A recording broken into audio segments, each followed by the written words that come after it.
Well, good morning, everybody. As I was introduced, I'm Judith Kirton-Darling. My day job is as one of 7 elected members of the Secretariat of the European Trade Union Confederation. The European Trade Union Confederation brings together about 60 million workers across Europe, 36 European countries, so bigger than the EU. And we represent workers in every sector and every industry. And within that framework, I've been asked, I'm also a member of Belgium and Luxembourg monthly meeting, but not a very regular attender, I have to say, because it's very difficult. Pardon? It's a yearly meeting. It's a yearly meeting. Oh, you see, I'm so out of date with my own meetings. Terrible. But I've been asked this morning to give you a kind of thought-provoking introduction so that you go and you have interesting debates in the workshop. So I'm happy to have a discussion afterwards, but also hopefully I'll give some inspiration or some input into the rest of the day. And if I haven't, then your concerns that I haven't will be input into the conversations afterwards, I'm sure as well. I've been asked to speak about how we as Quakers can contribute to the building of a just and sustainable economy which meets human needs without destroying the planet. And I know that last night you had quite a comprehensive view of the current economic situation in which we find ourselves and the social situation. So I've tried to keep that part to a minimum in what I'm going to say, to try and complement what Trevor said last night and maybe fill in some of the gaps as I see them. And I'll start off from what I do on a daily basis. Tomorrow, I'm not going to be able to be with you for the rest of the weekend because I'm going to Warsaw. And I'm travelling to Warsaw to take part in what's called the 19th Conference of Parties to the UN's Framework Convention on Climate Change. In UN jargon, that's COP19 of the UNFCCC. And Quakers like acronyms, the UN loves acronyms, the EU's addicted to acronyms. So I'm going to try and give a speech where I explain the acronyms that I introduce, and if I don't, feel free to interrupt if it's just a question about what the issue, the subject is, clarification, but we'll try and keep all of the substantive questions to the end. So I'm going to Warsaw tomorrow. This will be my 3rd COP, as we call it. It's not a decisive COP. It's going to be a stepping stone. The aim is to have an international agreement on climate change and tackling greenhouse gas emissions by the end of 2015. So the aim is to have an agreement in 2 years' time. That makes this a working COP where discussions will be ongoing. But it's going to be a very difficult COP.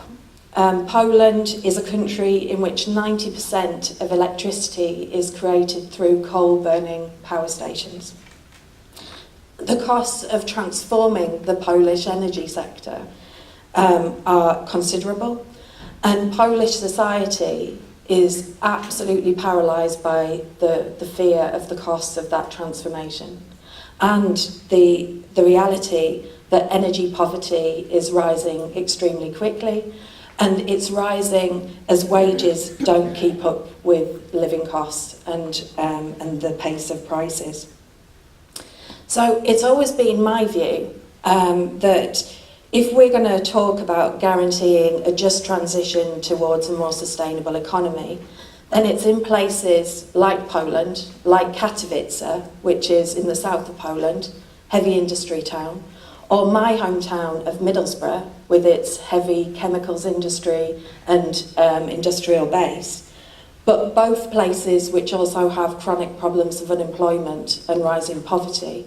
It's in those places that we have to talk about how we create a just transition.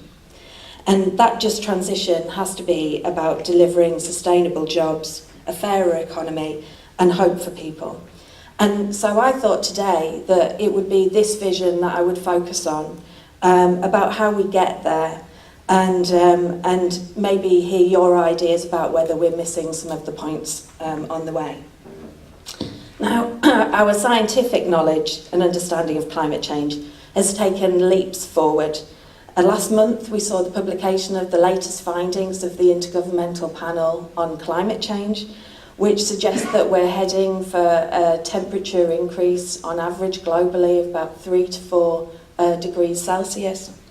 That's an increase that we haven't seen for millions of years. It's something that we can't really comprehend what impact it will have on our societies.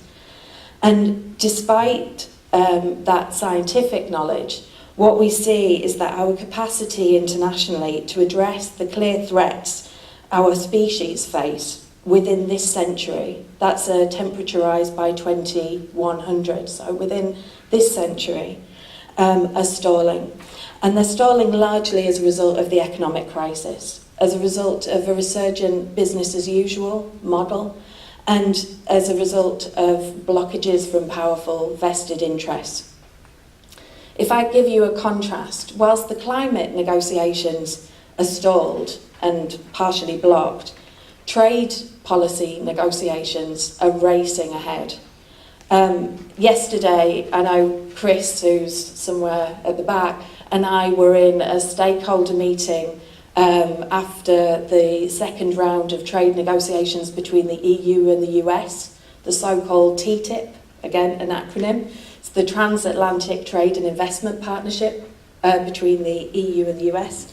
That trade negotiation will cover about 50% of world GDP if it's concluded. It's a colossal negotiation. In the last week, we've seen the apparent conclusion of a trade deal with Canada for a free trade agreement. And meanwhile, within the WTO, we have a group of countries which include all of our own countries, all the OECD countries. They call themselves the Very Good Friends of Services. And they're currently negotiating a new global agreement on trade and services, which will push for far deeper and more radical liberalisation and privatisation of public services than what we've seen to date. All of these agreements essentially increase the power of multinational companies over our economies, our democratic systems, and our natural resources. And I'm happy to come back to the trade justice and trade policy agenda in the questions, but I would just flag up that a little bit of advertising for QCEA. Apparently there's a new blog on QCEA's website fleshing out the main issues related to these EU negotiations, and particularly the EU-US negotiations, if you want to learn a little bit more. But so in this context where we have a really strong, and I'm careful to use it, but a very strong neoliberal push for a more aggressive business as usual model, alongside a stalled agenda in terms of sustainable development and climate change, I'm quite nervous about getting on the way to Warsaw tomorrow. Because I know that when I arrive in Warsaw, I'll be negotiating as much with Polish mining workers as I'm negotiating with government representatives. And that's, if you've ever met a Polish miner, I can assure you, is quite a challenge. But that's the way that I personally put my faith in our peace and social justice testimony into action every day in the way that I work and the work that I'm doing. Trying to find negotiated solutions, tackling the root causes of conflict, and trying to build alliances between people who don't necessarily see the alliances that they might have. Now, I'd like to step back away from my own travel agenda to put this in a broader context. Europe's in a quite fundamental crisis, and it's a crisis which has many dimensions to it. And each one of the dimensions poses fundamental questions about how we can create a sustainable economy in the future. I know that Trevor ran through this, so I'm going to go very quickly, but we have 26 million people out of work across the EU. This is globally, we have historically high unemployment levels. We face a social and unemployment crisis of a scale that we haven't really seen since the 1930s. workers across Europe are paying for a crisis which was created in the financial markets through cuts in their terms and conditions, through their pay, through job cuts, and also through reduced public services and the attack that we're seeing on the welfare state in many countries. If we look at our young, and I'll come back to this, then the headline figures are really enormously shocking. If you think of half of a young population in Greece or in Spain or in Italy being unemployed, then that's a figure that we hear kind of thrown around a lot in the press. But if you think about Sweden, Sweden also has one of the highest youth unemployment figures in the EU. There's a youth unemployment crisis even in countries who are doing relatively well in terms of the overall economy. And that unemployment and economic insecurity is effectively widening the gap between rich and poor in Europe. It's making us a much more unequal and a much more divided Europe, and it's feeding the rise of political populism. And as on the back of political populism, we see the increase in terms of scapegoating of migrants and minorities, really in every country. In addition, the economic uncertainties are playing their part in making people less concerned about the environmental challenge and the crisis and climate change. At a time when, as I said, we know that we're pushing the planet to its limit in consuming energy and natural resources at a totally unsustainable rate. Since 2011-2012, what we've seen at European level in analysing national policies is that we've moved from austerity policies to what we call black austerity policies. And that's where lots of the focus in national austerity measures are focused on pulling back the incentives and subsidies which were put in place to support the green economy. Those are being pulled back in the name of fiscal consolidation, whether it's support for renewables rollout, whether it's support for R&D programs for new technologies. And increasingly, what we see in the public debate is a focus on the need to ensure affordable energy, to tackle our competitiveness, and to address these as the priority. These are false priorities in reality. It's short-termism in the extreme. It's short-termism economically, environmentally, and socially. And underneath this, we have two contradictory ideas which currently shape the mainstream political debate. The first is the fundamental argument for austerity, that states cannot and should not live beyond their financial means. And the second is the idea that we can and must, in effect, live beyond our environmental means. And these two ideas run right through the middle of our political debate. This internal contradiction has enormous and long-term implications for our social cohesion within and between countries. Now, I quoted from the Swarthmore lecture, which was in Canterbury, where there was a large focus on sustainable development, so that I've cited my sources and nobody thinks that I'm plagiarising. But there, it was very clearly said that there's a saying that we don't inherit the earth from our ancestors, but rather we borrow it from our children and their children's children. And we're currently borrowing more than we can pay back. And it's not only about carbon emissions. Earth Overshoot Day is the point in the year when we've used up as much of the Earth's total resources as the Earth itself can regenerate in a year. Since the late 1980s, we've been going into eco-deficit each year, progressively degrading the whole environment, with the Overshoot Day arriving a little earlier every year. This year, we celebrated the Overshoot Day on the 22nd of August. That's the day when we've used more than the Earth can provide. And I know lots of the focus yesterday was on our sovereign debt, on our debt crisis in Europe. But the obliviousness to ecological debt is characteristic of an economic system in which the interests of finance come first.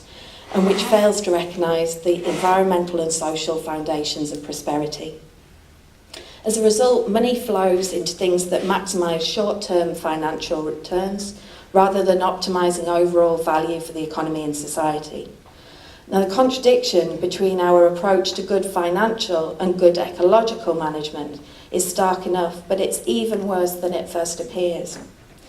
Our planetary boundaries are far from unlimited. In 2009, a group of 28 internationally renowned scientists identified and quantified a set of 9 planetary boundaries.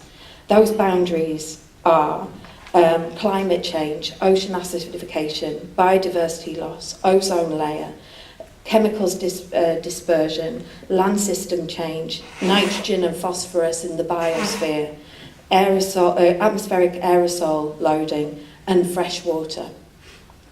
And they argued that they could fix the line, or they could give an indication, a planetary boundary, at which humanity can continue to develop and thrive for generations to come. Crossing these boundaries could generate abrupt or irreversible environmental changes. Respecting the boundaries reduces the risk to human society. It's the most vulnerable and least influential people in the world, mostly in developing countries, but also in our own countries, who are hit quickest and hardest at these boundaries. Since Rio in 1992, we've globally been committed to sustainable development. And yet in this period, we've seen woefully few concrete results, making those people who were precarious already ever more precarious. And added to that, if I take one of those planetary boundaries, in 2011, the Carbon Tracker Initiative, a team of London financial analysts and environmentalists, published a report in an effort to educate investors about the possible risks that climate change poses to their stock portfolios. They published an overview of the amount of carbon already contained in the proven coal, oil and gas reserves of the fossil fuel companies and the countries like Venezuela or Kuwait who act basically as fossil fuel companies. In short, that's the fossil fuel which is already accounted in the accounts and calculated as an asset in the accounts of these companies and countries. And the key point is that number, the number of the known, and I stress conventional coal, oil and gas. This has nothing to do with shale gas or new unconventional forms of gas. But that number is 2,795 gigatons of carbon. And it's higher than the Intergovernmental Panel on Climate Change's view of the maximum amount of carbon that can be burnt to stay within our planetary boundary of 2 degrees Celsius. At the IPCC's carbon budget, as they call it, which is the amount of carbon which can be burnt to stay within that limit, is 565 gigatons of carbon. The existing assets in the world are 5 times higher. Now, I think we need to think as friends about what that means for our economies. These companies and countries are operating on the basis that their assets can be sold and burnt, although we know that we can't do it if we want to survive. So our long-term health is in direct conflict with short-term stock market cycles. Now, a sustainable economy and a future for our species is only possible if we address this short-termism in our economies and the financial markets. We urgently need to address the way that environmental and social criteria are considered in financial investment risk calculations.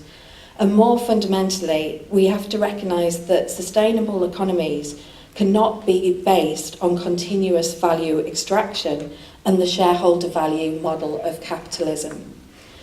This shareholder value model creates mass speculation. To give you an idea of the scale of that speculation, in 2011, according to the International Bank of Settlements, over 90% of financial transactions globally were purely speculation. They weren't based on trade and services or hedging to ensure coverage for currency rates. Speculation especially in the bond markets, and I know there was a focus last night on the Eurozone and the bond markets inside the Eurozone. But speculation in the bond markets is essentially a direct transfer of wealth from the public to the private sector.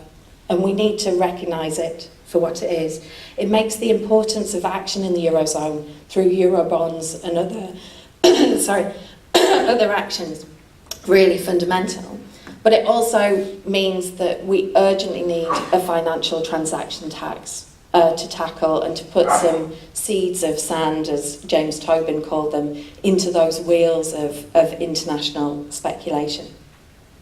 Now, it's not just our financial markets that need reform, but we also need to address the financialisation of the entire economy. As the financial crisis has meant that risk in the banking sector has been socialised through national bailouts, while bank profits and have been privatised through excessive executive pay and bonuses, we can see this exact same trend in the real economy as well. This creates perverse outcomes, such as leaps in share values following mass job losses, with the cost falling on the workers and the taxpayers affected, while the dividend goes to shareholders. Or the current context in which many firms engage in large-scale share buyback schemes to bolster their stock market position and ensure dividends. To give you an idea of the scale of these share buyback schemes, in the US alone, and the figures for the EU are of a similar magnitude, Fortune 500 companies have spent $3 trillion in the last decade buying back their own stock on the market. That's money which should have been invested in long-term interests, such as the workforce, through training, wages, and so on, through capital goods investment, innovation, and R&D, but instead is being used to increase the inequality within companies between those at the top and the shareholder and the maintenance of dividends in maintaining the inequality in our society. Here we can clearly see that if we, and I always come back with sustainability, that we're always talking about a triangle, that we have the economy, the environment, and social. And if we only try and respond to two sides of the triangle, then we skew further the third element. If every solution has to have all three elements of the triangle in balance to maintain the structure. But if we look at tackling environmental protection without reforming our economic model, then we can already see that we're just intensifying the same fatal flaws in our system.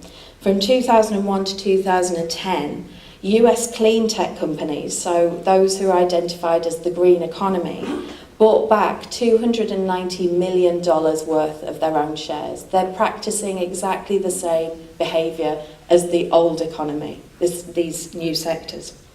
But all's not lost. I've been told to give you some inspiration of what we can do, and I'm coming onto that, but I felt the environmental side hadn't been covered adequately earlier. All's not lost. There are alternatives to recession, to austerity, to environmental degradation and social crisis. But we need to address the underlying flaws in our economic system that are currently creating that rising inequality and undermining sustainability. In the 1940s, after the devastation of the Second World War, the US government took a brave decision, and that decision was the Servicemen's Readjustment Act of 1944. It's known informally as the GI Bill. That bill was a law that provided a range of benefits for returning veterans. Benefits included low-cost mortgages, low-interest loans to start a business, cash payments of tuition and living expenses, and importantly, support for any veteran who wanted to attend college, high school, or to engage in vocational education. The long-term economic effects of that decision could be felt decades later. And that's the level of imagination that we need today. Since 2009, together with a group of members of the European Parliament, youth activists and others, we've been engaged in a major campaign calling for a European Youth Guarantee. a right for every young person to a decent job, proper training, or a quality apprenticeship within 4 months of unemployment for anyone under 25. Why can't we, as Europe, develop our own green GI Bill, supporting and investing in today's young unemployed, to ensure the development of new goods and services and the investment needed to stimulate the transition to a more sustainable economy? Time and again, we see that where there's a political will, there's a way. In February this year, after that campaign, and the campaign continues, 6 billion euros were allocated to implement Europe's youth guarantee.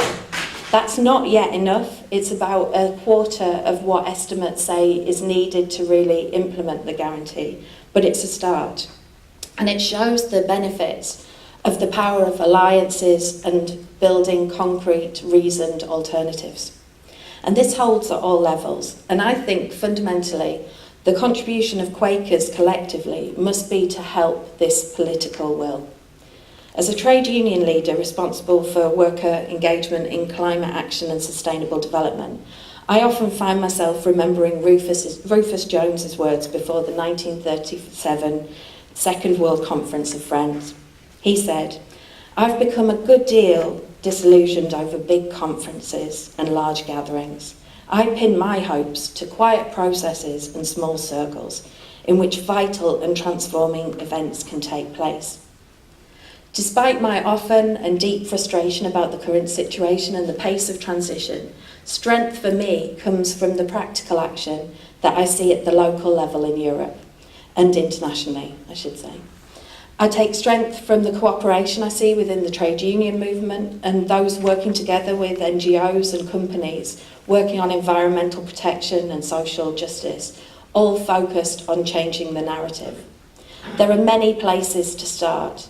Actions focused on changing the way we produce and consume goods and services, the way we conserve resources, how we can work smarter, but not necessarily longer, and avoid destroying the vital ecosystems provided by our seas and forests. Efforts to find alternatives to fossil fuels, oil, gas and coal, and channel investment into new technologies and the jobs and skills that go with them, whether that's solar and wind power, electric vehicles and trains, capturing and storing carbon emissions, saving energy at home and at work. I think today we should remember Advices and Queries 27. Live adventurously. When choices arise, do you take the way that offers the fullest opportunity for the use of your gifts in the service of God and the community? I'd like you to ask yourself in the workshops, what gifts can you bring to changing the narrative? Energy and resource efficiency on the scale that climate change and planetary boundaries demand will mean pushing for new models such as the circular economy, which is based on designing products that can be broken down at the end of their life and reused. It means reducing consumption of materials and energy, recycling much more, and reusing waste as a raw material for new production. And many people say, in an economic crisis and a financial crisis, how can we pay for this? Where can the money come from? But I think we should remember that money is not like soil or forests or fossil fuels. It's not a bounded thing in a way that a natural resource or an ecosystem is. It's a social contract, a measure of trust, a promise to pay, and it's long since separated from any underpinning finite materials such as gold. Therefore, in some senses, it's much more unlimited and flexible. And that's why both the US and EU governments were able to magic hundreds of billions of euros, dollars and pounds from thin air through the magic of double entry bookkeeping to bail out failed banks and pull the economy back from the brink. Well, today, we should be bailing out our planet with equal gusto.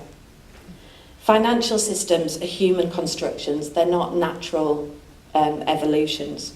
Through rules and regulations, flows of money and investment and financial risk can be directed and shifted.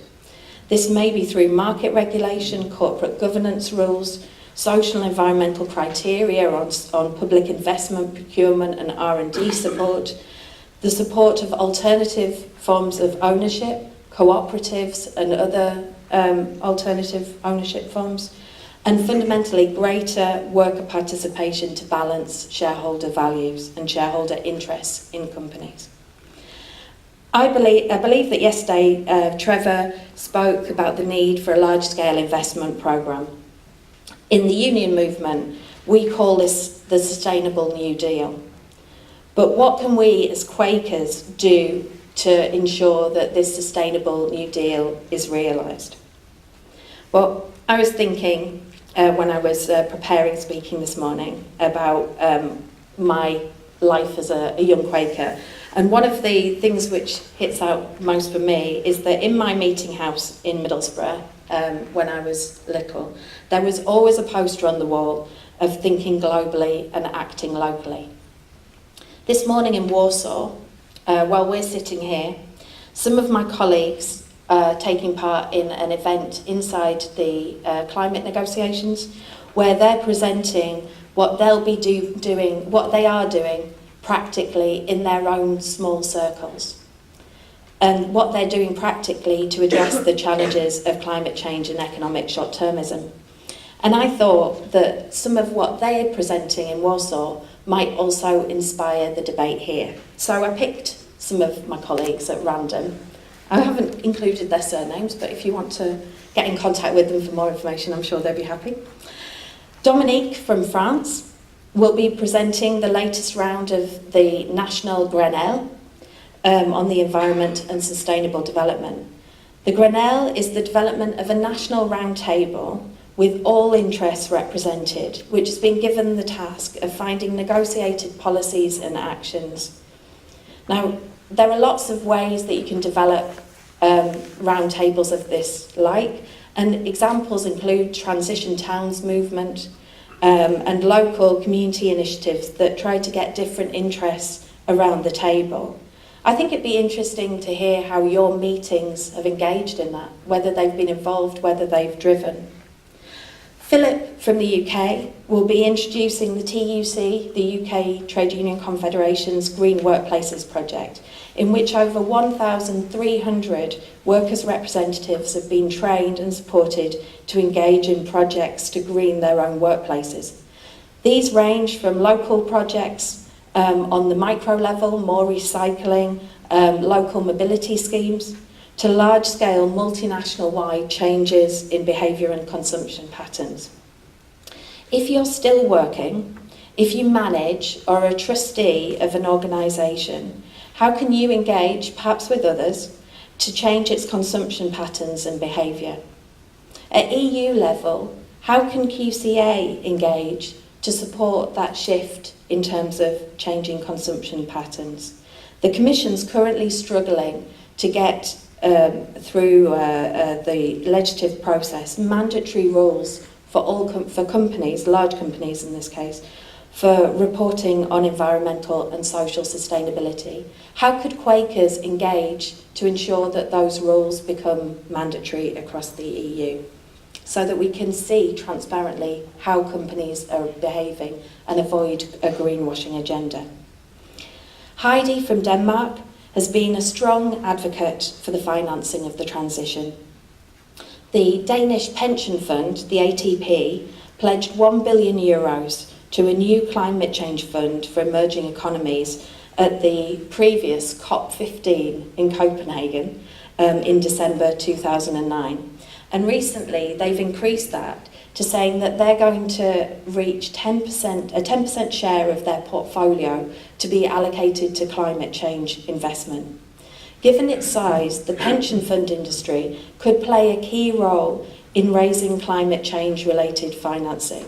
According to our analyses in November last year, pension funds' net contribution to financing of climate change projects could reach about $301 billion by 2015 if they only allocated 5% of their overall portfolios.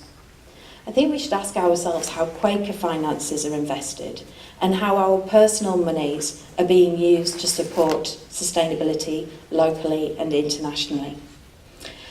Lisa from Germany represents the construction sector workers. In 1999, the German trade union movement was involved in the creation of the Alliance for Work and Environment, a retrofitting programme serving 342,000 apartments as of March 2006. From 2001 to 2004, the project was responsible for creating 25,000 jobs and saving an existing 116,000 jobs. In 2006 alone, it created 145,000 additional full-time jobs, which were as a result of increased levels of public-private spending. In the crisis, the German government decided to increase the funding for the Alliance of Work and Environment, and that meant that in 2009 alone, 380,000 jobs were created as a result of the programme. Now, a year and a half ago, the German public investment bank, the KfW, evaluated the programme, and what they found was that for every €1 invested, there were €5 created in the economy, with co-benefits in terms of tax revenue, reduced unemployment costs, and energy savings for the energy poor that the programme was targeting. It's a triple win. It's the kind of triple win that we should be promoting actively.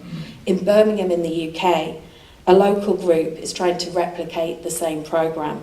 Through an alliance of the City Council, environmentalist companies and unions, they use the City Council's assets to guarantee a long-term loan from the European Investment Bank worth about £1.3 million to help the council equip 60,000 city homes with energy-saving measures such as new boilers, improved insulation and solar panels.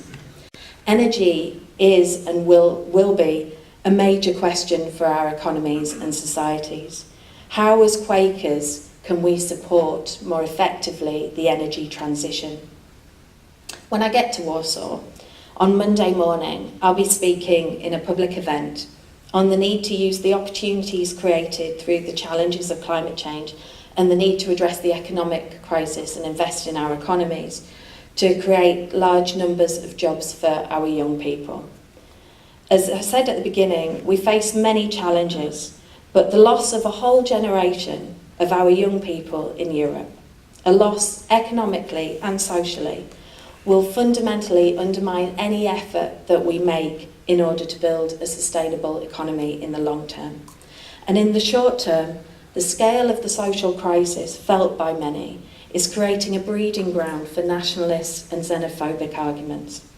I believe that our peace and social justice testimonies compel us to act however we can, at whatever level, in whatever way, to use our gifts to further the right sharing of the world's resources and address that crisis. Thank you.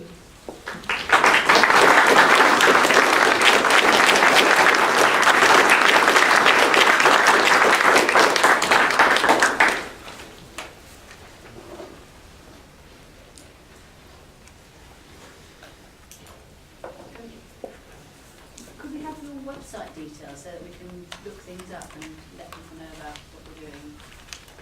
Absolutely. Could you repeat the question, please? Can you have my details so that it can be looked up on the web, some of them? In fact, the speech I will pass over electronically and you can check all of the figures and facts.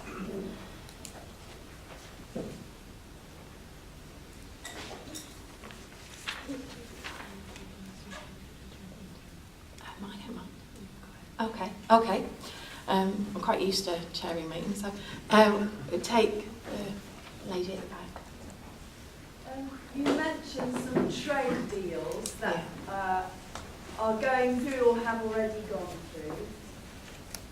Do these have to be submitted to any Council of Ministers or European Parliament? What processes do they have to go through, and where might there be opportunities to oppose them? Do you want to take a few, or do you want to do? Should I answer one by one? What do you prefer, that I answer one by one? Are we Penny's running against the tide.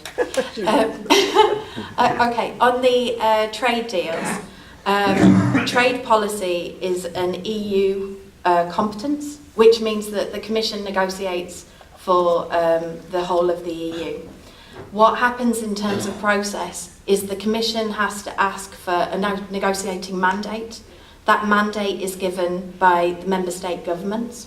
The Commission then starts the negotiations, and the negotiations are then reported back to the Member State governments throughout the process so that they can manage.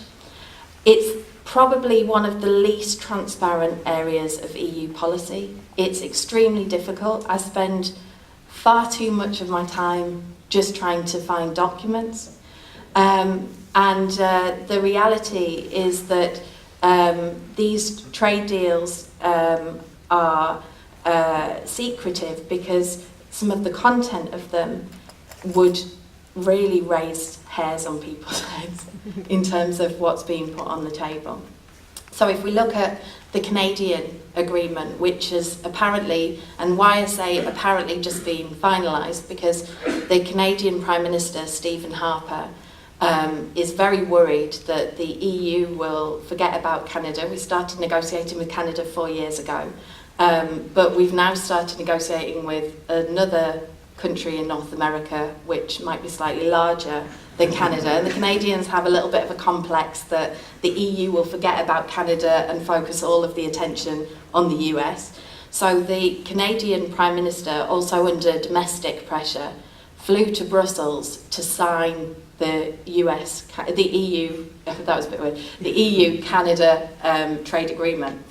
Trade policy, I should also say, is full of acronyms, which means that it's extremely difficult for those who are campaigning against to use the same posters to challenge the same issues in every agreement, because the Canada agreement is called CETA, the US agreement is called TTIP, the trade and services is called TISA.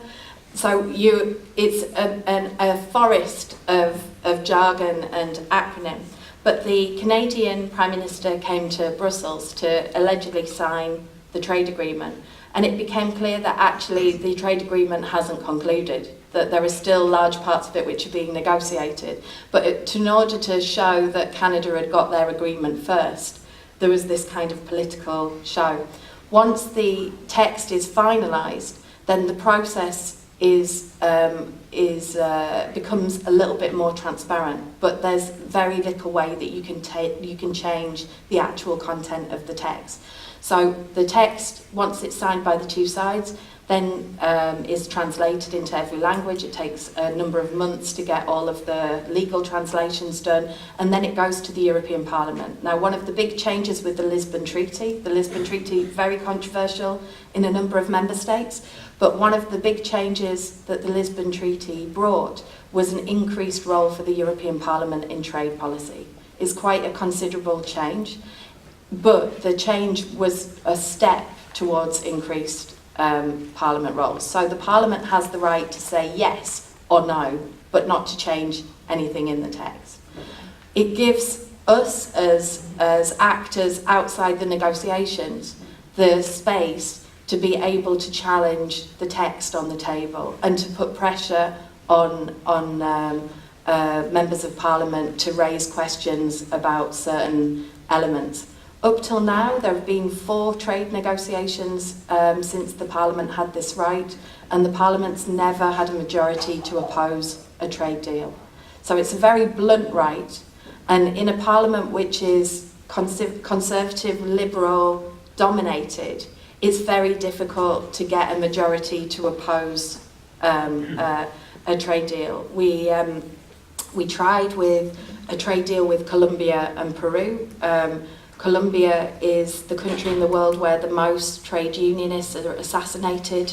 They assassinate more trade unionists in Colombia than the entire world put together in reality every year. We raise fundamental human rights. It's not just trade unionists, it's also peace activists, it's human rights defenders and others. And we raised these human rights questions in the European Parliament. We had a big debate. It prolonged the debate in the Parliament, but ultimately the majority fell with support for free trade. So it's a very difficult process to halt once the negotiations are complete. But whilst the negotiations haven't been concluded, I think our job as trade justice activists is to increase the transparency of what's going on so that people know what their governments and what the Commission Trade Directorate is negotiating, and so that there's a public debate about what's being put on the table. That's depressingly kind of the frame. But it's clear that for the US, to give you a bit of a perspective on the US negotiations, the objective has been decided between the EU governments and the US administration. Obama wants to have the trade agreement at the end of his term. So that means negotiations within a year and a half concluding. And that's extremely tight when you think about the scale of the economic relationship between the EU and the US. The other element is these are the first two negotiations that we've had with advanced OECD, or kind of advanced economies in the world. We don't have trade tariffs. It's not a negotiation about reducing trade tariffs. The only obstacles between trade between the EU and the US are regulatory. And that means rules and regulations which have been adopted by democratic parliaments, whether it's at the European level or whether it's at the national level. And that's a real challenge as to how you ensure the right of states to regulate their own economies and to provide public services within the framework of these large constitutional agreements between countries. I hope you tell me if I'm not being clear. Yep. Well, that was clear. I mean, I appreciate people might want to move on, but just to give us a tiny bit more context, you said that the Canada deal would raise hairs on that what's next. Can you just give us a little example of why? Certainly can. One of the things which is included in the Canada agreement is the first EU trade agreement, which includes something which sounds very simple, which is called investor-state dispute settlement. And there are lots of nods, which is reassuring. That agreement on investment again. Yes. So the investor-state dispute settlement is essentially creates a parallel legal system. The legal system exists of international tribunals where multinational companies can take governments to court and sue them for loss of profits if they feel that regulations have expropriated their companies. Now, I'll give you an example of some of the cases that we're facing in investor-state dispute settlement courts at the moment. Germany has been taken to court by Vattenfall, big energy sector company, because Vattenfall argue that the decision to turn off Germany's nuclear sector has undermined Vattenfall's future profits and is essentially expropriation. A decision by a democratically elected government on its national energy policy, challenged in court by a multinational company. People often say to me, one of the big campaigns in Germany and the big campaigns in the UK and elsewhere is around minimum wages, around how you ensure the kind of floor for wages in the economy. There's a very big debate in Germany at the moment about whether there's a need for a national minimum wage. Now, if we look at what's happened through investor-state courts, Egypt, after the revolution and the Arab Spring was primarily down to unemployment levels, social concerns, rising poverty, feelings of economic insecurity. One of the changes that the Egyptian government made was to decide to increase its minimum wage. And immediately, Veolia, which is one of the world's biggest waste and waste management water companies, took the Egyptian government to court, to the international arbitration courts, suing them for loss of profits. Now, the effect may be that the international court decides that there isn't a case, that it's legitimate for the government to regulate. But the government has to cover all of their legal costs in that whole process and in fighting the legal case, which means that what we see in reality is that there's a real effect of regulatory freeze, that governments don't implement changes which are demanded by their citizens, which are necessary nationally, because of concerns about the implications of being sued for compensation by multinationals. And that's a real freeze on the right of democratic governance and the right to regulate. One of the reasons why this has become such a big issue, and those who are from the UK, I don't know what proportion, I'm kind of guessing, but who's from the UK, but one of the reasons why this has become a really big issue in Britain is because if a future Labour government wanted to renationalise the National Health Service, then after this current privatisation through the last health and social care bill, then there's a real question about whether international multinationals in the health and social care sectors could actually challenge that renationalisation.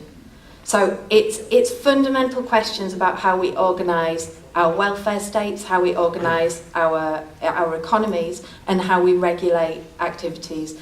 It's essentially a structure which gives multinational companies powers above and beyond governments. And and I just finished on one point, there's no transparency and there's no route into those tribunals for any citizens groups, anybody representing interests of users or concerned groups, workers, environmentalists, anyone who maybe was a driving force behind the piece of legislation at national level. So that's one example where the Canadian agreement is actually putting something in place which we've never seen in terms of EU. In national level, some member states have signed up to this, but at EU level, it's the first time that the EU is signing up to it. I'm just, sorry, I just want to check for a second, if somebody who has a program, what time, how long the session goes to. Sorry. 10:30. 10:30? Half an hour for questions. Yeah. Excellent. There was, I think there was a guy with glasses, Yeah. and then we'll come to the The back. question I've asked, is there an end date to that treaty, to that agreement? Is there an end date To to the Canadian agreement agreement? between Canada and Europe?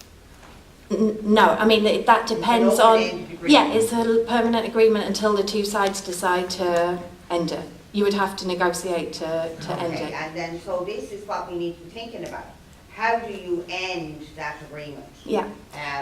As the other piece of work that I think probably we need to really seriously consider in QCEA is see who is doing the actual negotiations and get in and start to talk with them. And that's actually, on the Commission side, they're civil servants that are doing this.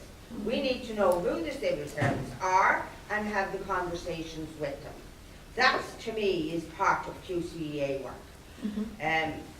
If we can actually do those kind of things, we can make big changes. Now, we are entitled to have a submission as a regular citizen, but as an NGO, we can have a bigger influence, and especially if we pull together with other NGOs, we can have a major influence on the civil service, which they're just civil servants doing a job. We need to remember that, and we need to influence the way they're thinking as to how it happens in the future. But we need to actually find out how we end this agreement. Yeah. Maybe one, so the second part of the question is the easiest. On the Commission website, you have the names and email addresses and telephone numbers of everybody who's involved in the negotiations and who's responsible for every table of the negotiations. So that's fairly easy and in general, they're pretty open to meeting and hearing the views of different organisations. Whether that's taken into account if there's mass lobbying from industry is another question, but they're definitely willing to listen. How you end the agreements is really interesting, because there are some countries around the world, and that's why these negotiations, these 3 negotiations that I mentioned are so important. The US TTIP, the Canada CETA, and fundamentally this agreement which is happening outside the WTO called the Trade and Services Agreement, the TISA, which is negotiated by the very good friends of services. That, which you can imagine what that means. Basically, they are trying to build up a kind of critical mass, which means that they can then go back into the WTO bloc Doha round with a fait accompli for other countries. Now, I think what's interesting is that with the changing dynamics in the global context, there are other countries who aren't willing to sign up to this very neoliberal agenda. So you have, for example, South Africa, who are going through and ending all of their investment agreements, and are assuring that sunset clauses are implemented, even if they have to pay damages. They've got a strategy of getting themselves out of every agreement. In the EU, you have countries that haven't got any investment agreements, and Ireland's one of them. They don't have any national investment agreements with bilateral investment agreements. So why would Ireland then sign up to an EU agreement which decreases its national power? I mean, we have to break it down and think about where the potential allies at the national level are. And there's definitely a large trade justice movement already kind of running with this, which I'm sure it wouldn't take much effort for Quakers at whatever level to lock into. It needs to be pulled together in a very constructive manner. Yeah, absolutely. We're always constructive. Oh, yeah. Colleague with, yeah. Thank you very much for your speech, which was really, really helpful as well as very inspiring. I wanted to pick up on something you said early on in your talk when you mentioned about negotiating with Polish miners as well as with corporations and governments. Because, as I'm sure you know well, campaigning on environmental issues is sometimes presented as being in conflict with people's everyday basic needs, feeding people today and tomorrow, people's needs at work. And as a trade unionist, I'm sure you're well aware that there are some trade unions that appear to play up to that rather than challenging it. My own experience of Britain campaigning on the arms trade is that, understandably, trade unions who have workers working in the arms trade are concerned about their workers' jobs. Understandably, they're not at the front of anti-arms campaigns. But what's more worrying is that sometimes they're actually lining up with arms companies to defend the arms industry. And I found myself in the weird position of appearing on radio programs arguing against a union official rather than an arms dealer. And I wondered if you, as a Quaker trade unionist, had any thoughts on how we, within the trade union movement, challenge the notion of a sort of short-term representation that leads us as trade unionists to end up defending the economic system as it exists rather than challenging it. So, really good question. And it's pretty much why I've got a lot more grey hair than I should have for my age. But you're absolutely right. I think the other thing is that it's trade unions and trade unionists in different industries are quite often pushed to the fore by the industry and by the management in the public debate, because it's more difficult to counter the workforce than to counter the management and the company itself. So you quite often find in corporate communication strategies that will let the unions go in and talk about this, because then it undermines the opposition's argument. Now, in terms of what I've found in trade unions, I think, and that's where I come back to Rufus Jones, I think the only way that you can break that down is by sitting and talking through the whole issue with the people who are involved themselves. And what we've done in terms of Poland, with more or less success, sometimes it's more, sometimes it's less, is that I've spent a lot of time sitting with Polish mining and energy sector workers saying, what exactly is the actual problem that you have with, for example, climate change? So if you go into, and people might have seen last Sunday, you had Polish mining workers demonstrating against climate science and arguing that we should ignore the science. If you actually talk to them, they recognise the science. But the problem is the science challenges their very way of life and means a fundamental change. And what they haven't seen is where the alternative comes from, because partly, and I think it's only fair, it's much easier for politicians to say we can't do anything, our hands are tied, it's somebody else who's forcing us to do this.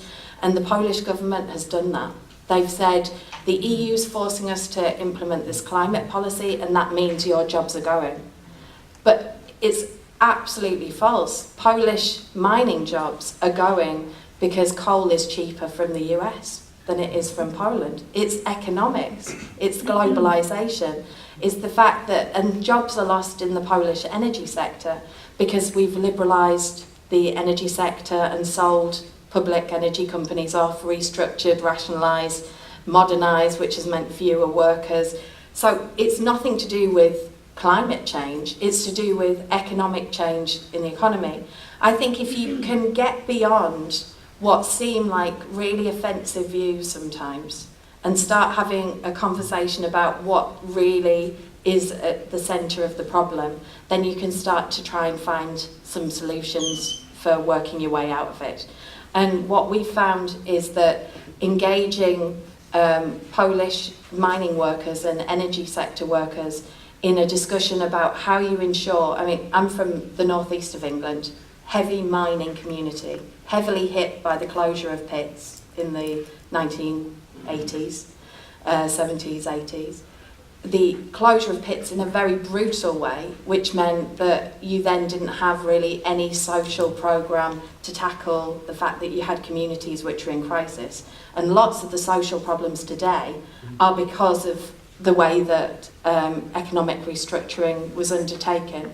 If you put in place a plan with people locally, then you can manage restructuring of the economy in a more socially acceptable way. But it's labour intensive in terms of time, in terms of trying to build those alliances. And I think to an extent that's where Quakers are pretty good, because we're happy to sit and plough through the details and discern and think about how you can get around things which seem like unsurmountable obstacles. And I think that's one way.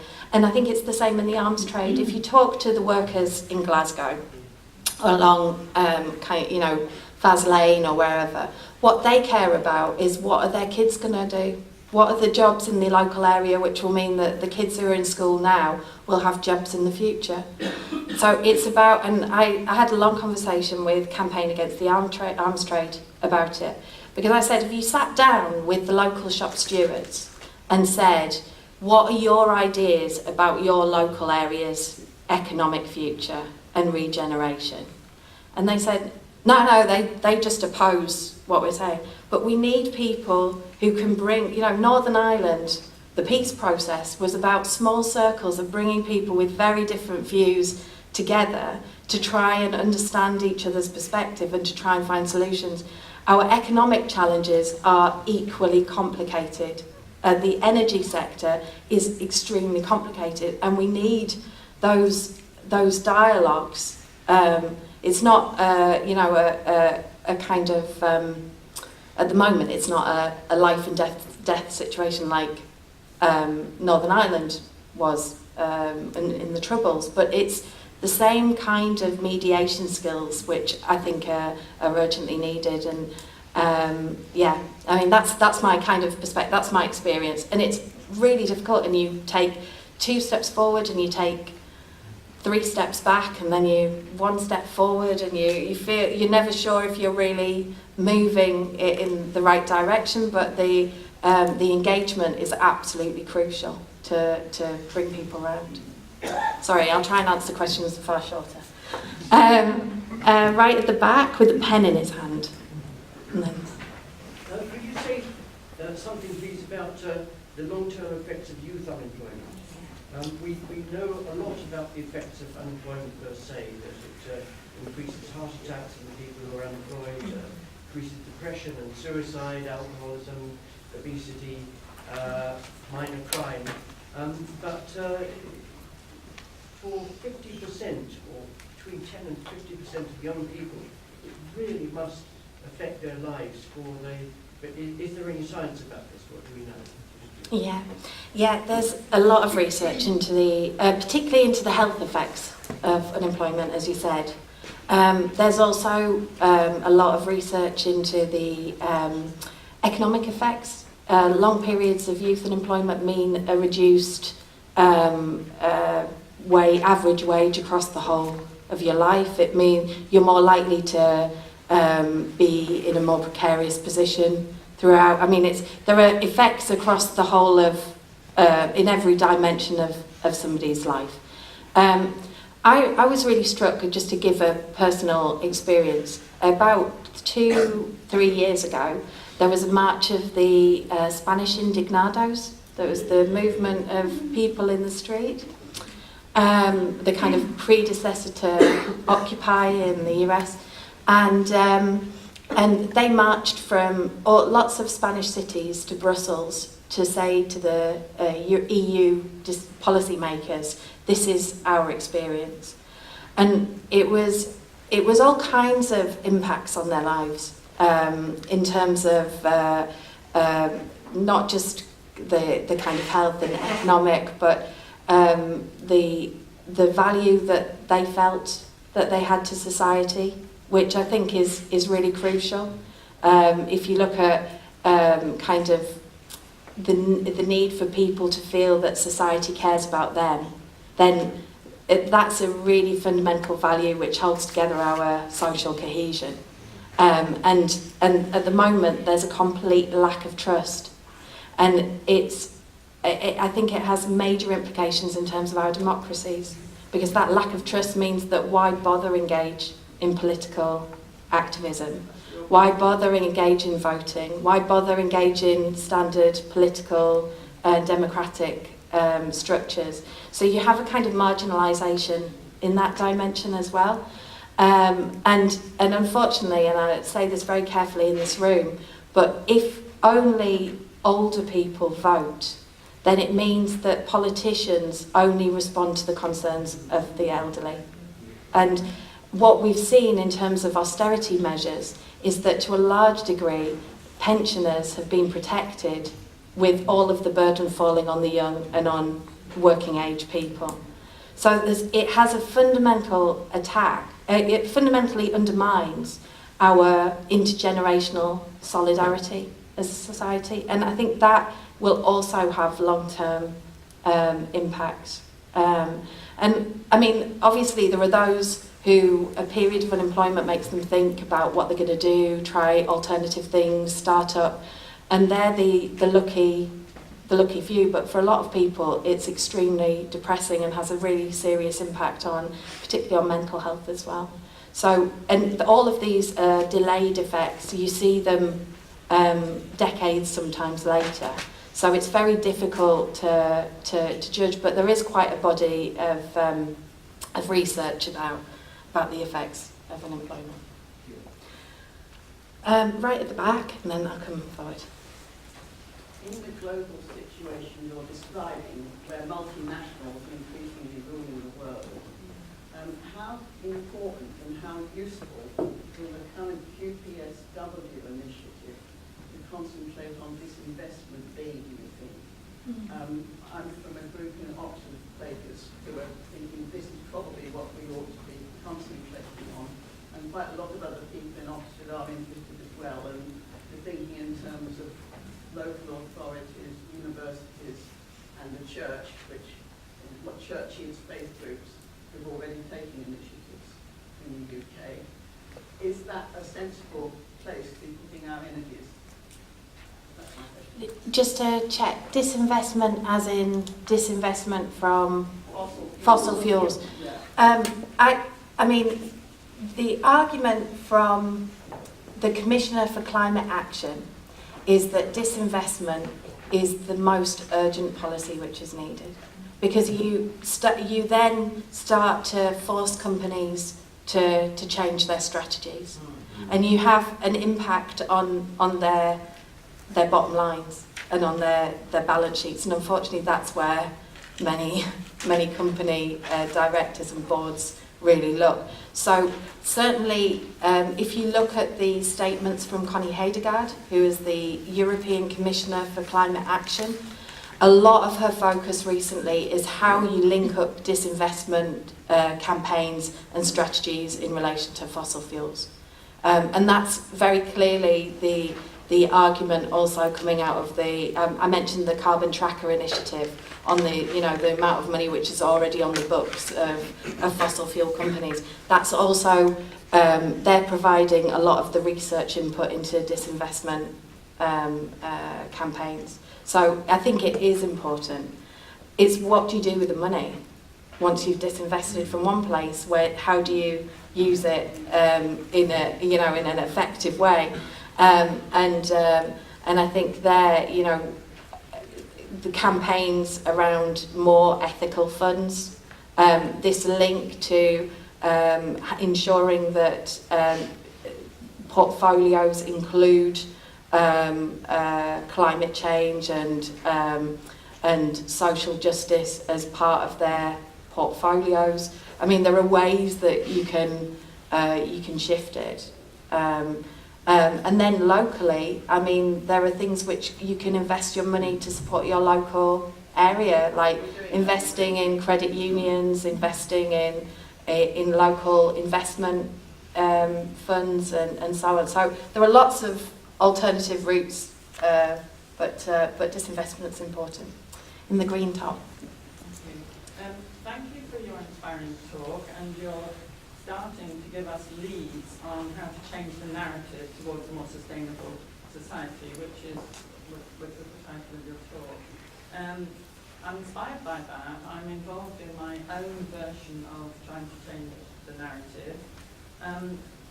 But what struck me listening this morning was that those with the power and the money who hold the belief system that we should not live beyond our means, but we have to live beyond our environmental means, those with the power and the money hold that belief system, and that is leading to us borrowing more than we can pay back earlier every year. When is the time for us, we Quakers, to move towards attention, at least some of our attention, to adaptation, as opposed to continuing this tiny effort towards mitigation? When do we need to alert ourselves to the need for adaptation to what's to come?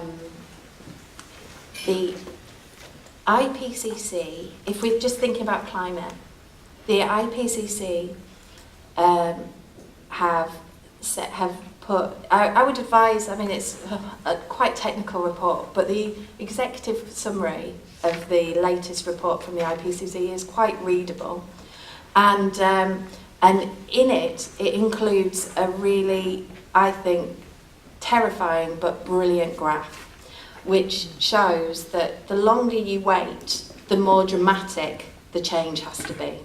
So the answer is we have to be doing both. We have to be doing mitigation and adaptation now.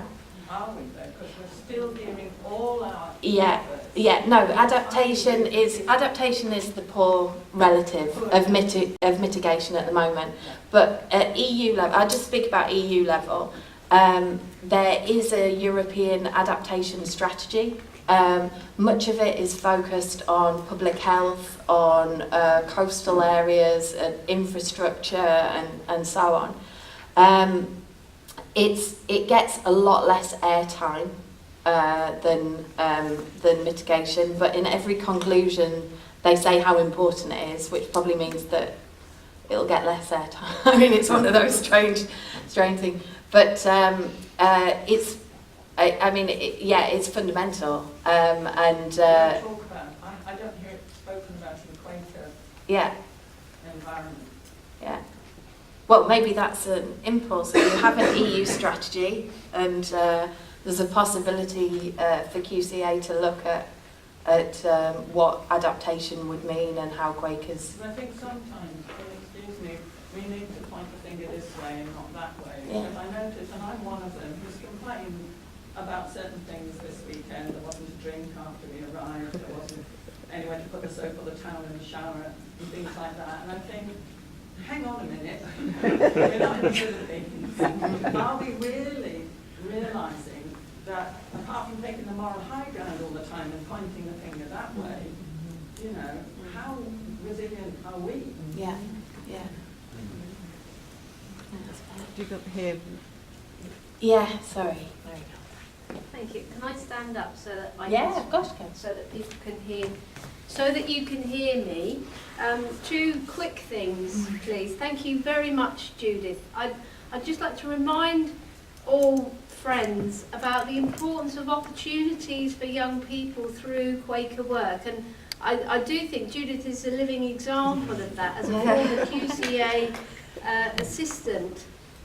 That what she's achieved so far at such a very young age, and I do want to encourage you to remind you all of the importance of opportunities for young people at QCEA, to encourage young people to go to the Geneva Summer School, to encourage young people to come to conferences like this. Did you all in your meetings look at who might appropriately come? And did you ask your younger people, can they afford to go? Can you help them to come? Young people, certainly in Britain, do not have money in their pockets. They are all carrying enormous debts if they've been in education. And it is undermining their confidence to even ask to come to something like this. So please do think about them, and please do engage with them and say, how can we help you do what you feel led to do? And I'd just like to mention that I worked at the UN, Puno, New York, in the 1980s, and I remember reading the climate change stuff then, and I thought, oh my, we've got a big job ahead of us, and I'm hearing the same thing again today, and that's a long time ago, friends. That's a long time ago. We worked on the PrEP conference, which obviously took place in 1992, and lots of stories there. I'd just like to ask you briefly, Judith, I'm very struck because I represent Britain Yearly Meeting at quite a number of interfaith and interchurch events. The religious understanding of our relationship with the planet and the earth, our religious understanding is radically different from the religious understanding of many other faiths about our relationship with the planet, in that a lot of religious teaching is about humans have dominion over the planet. It's there for us to consume because we are chosen. Now, Quakers don't think that. I speak for Britain Yearly Meeting. Obviously, other yearly meetings may have come to different places on that, but we don't have dominion. We have to develop a right relationship. That is our understanding. So again, thinking of your engagement with the Polish miners, their religious and political cultural understanding is most likely coming from the Catholic Church, which has a different understanding about, although that's shifting under the new Pope, very interesting, very healthy, friends, that they will have been taught from a very early age that it's theirs to consume because they're human and they have dominion over. And I just throw that out there. Yeah. I mean, I think that's absolutely right. I think the other thing is the US debate, the kind of Tea Party debate of a very evangelical Christianity saying that, you know, this is the way that it's meant to be. If we interact, then we're actually changing God's plan in a way. And I think that's a quite scary interpretation of what's going on as well. But I think there are like 2 minutes left, so maybe we take 2 and then Is Marissa been? Oh, sorry, Marissa. Marissa, and then the colleague here with blue top.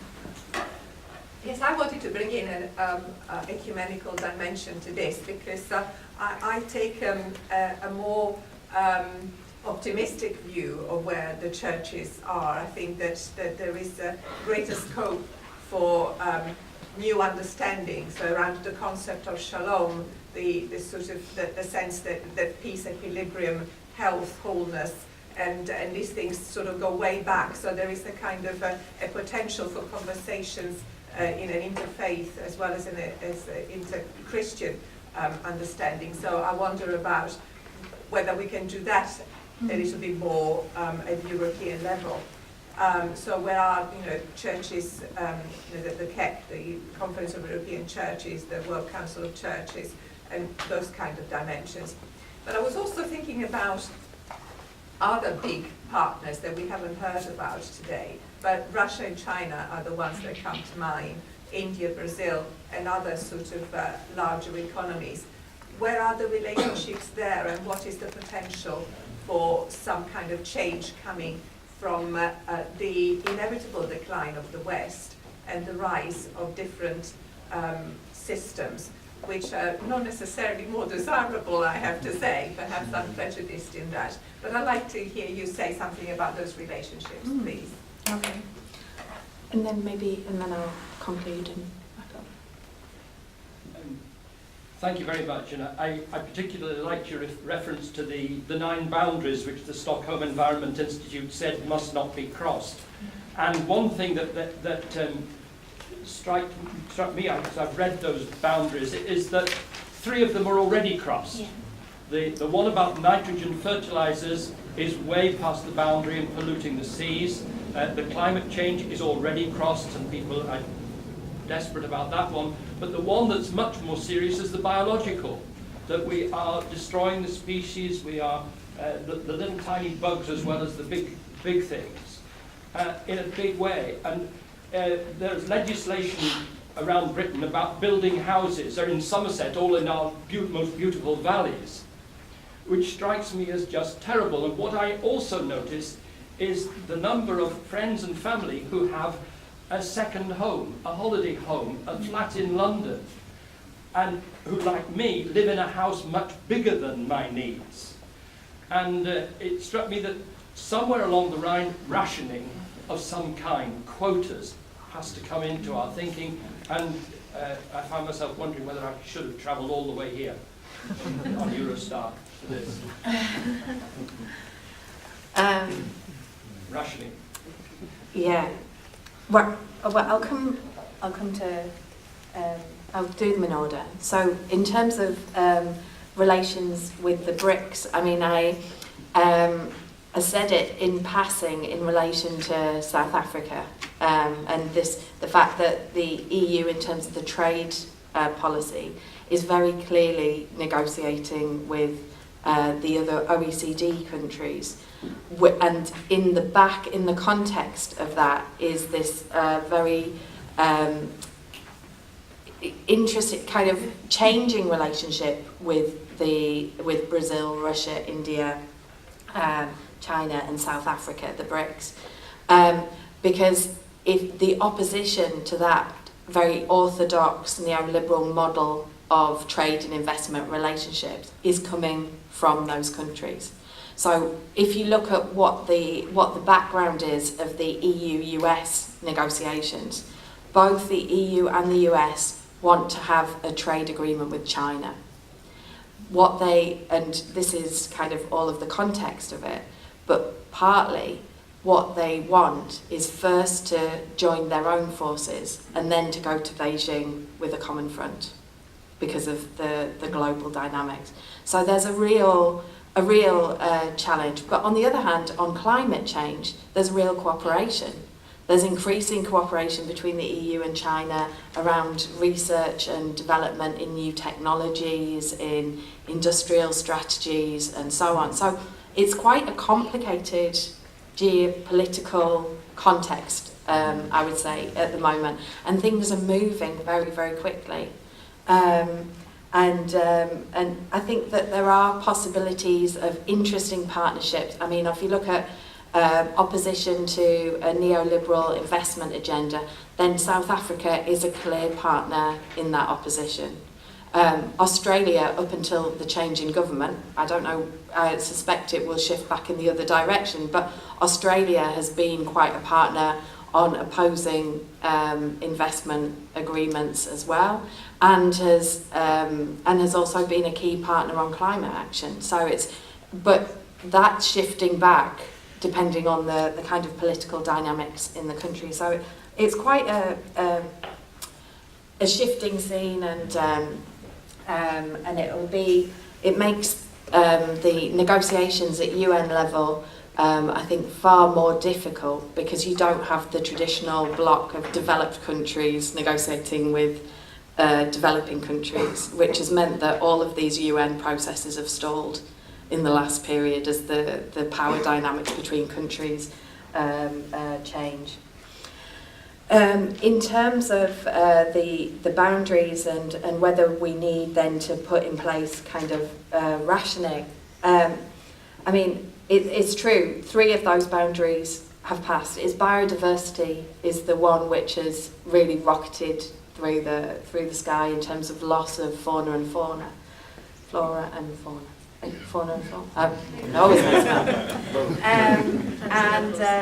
And I mean, if we don't start seeing, the choice, I think it comes back to what I was saying about the IPCC report of where you start taking action.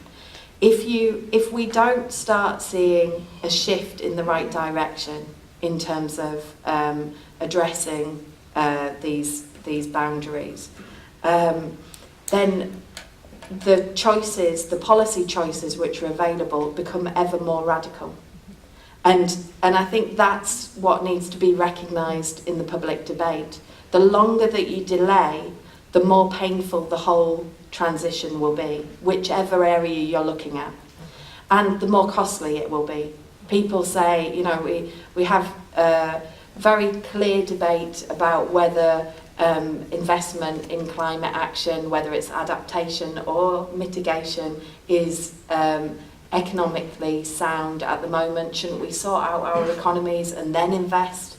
The reality is, the longer, and Lord Stern's report in 2006 made the economic case and said, the longer that you wait, the more expensive the bill will be.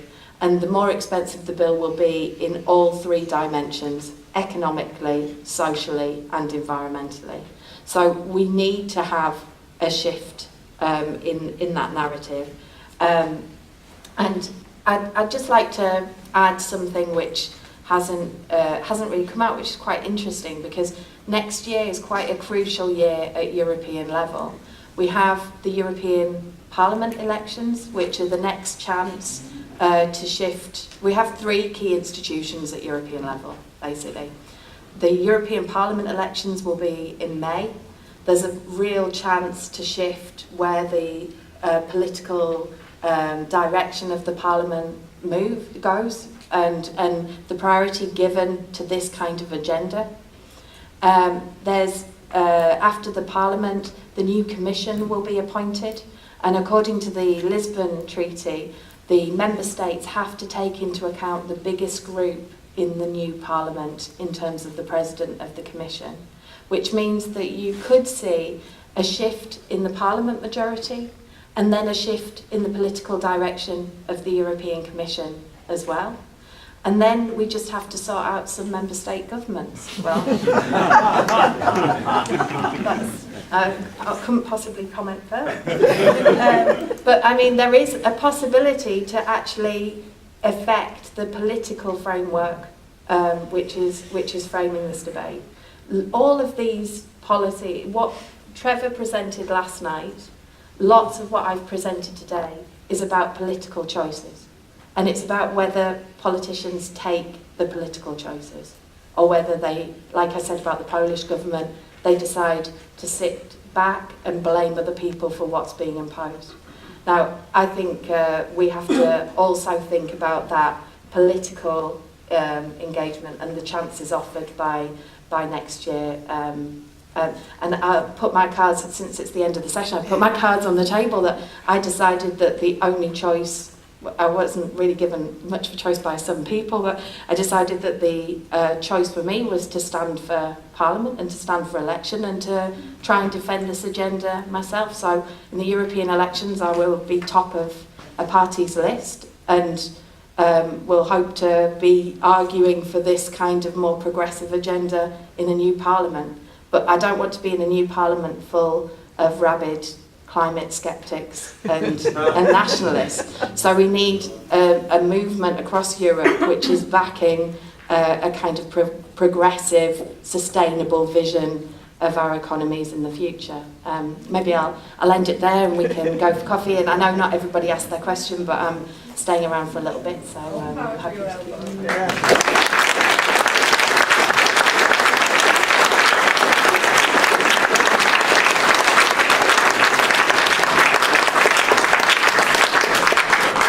Thank you very much to Judith. That was wonderful. As she mentioned, I think the next activity is coffee. Although I think the energy in the room is quite high, so people don't necessarily need coffee. Afterwards, there's the workshop session number 1. So please check which room you're supposed to be in on your little personalised timetables, and you can go straight to there at the time that the workshop should start. Thank you.